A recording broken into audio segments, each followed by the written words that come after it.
Today we want to talk about the difference between a change in demand versus a change in the quantity demanded.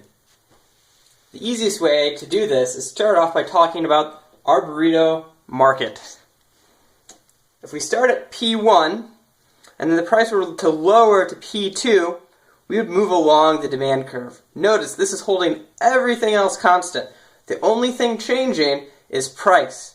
So if the price were to drop from P1 to P2, I'd move along the demand curve until I got to where price, P2, intersected the demand curve. Q2 would be my quantity demanded. So if price went from P1 to P2, my quantity demanded would increase from Q1 to Q2. It'd be a movement along the demand curve. The demand curve is a representation of my quantity demanded, or the market's quantity demanded of a good, at every given price.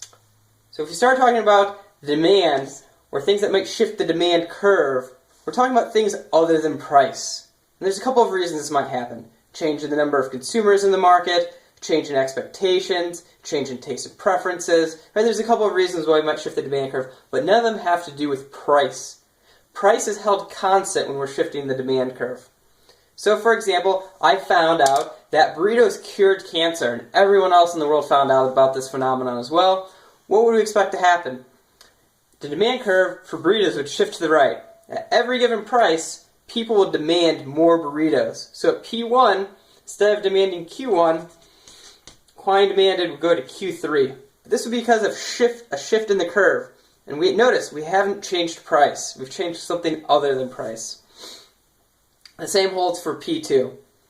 But what if we found out we started at D1 and it turned out that burritos caused cancer? And we decided we didn't like that. And everyone found out this about the same time. We might shift the demand curve for burritos in to D2. Right? So what would happen at P1? Go to Q4. Quantity demanded would decrease because of a shift of the demand curve. So something other than price has changed.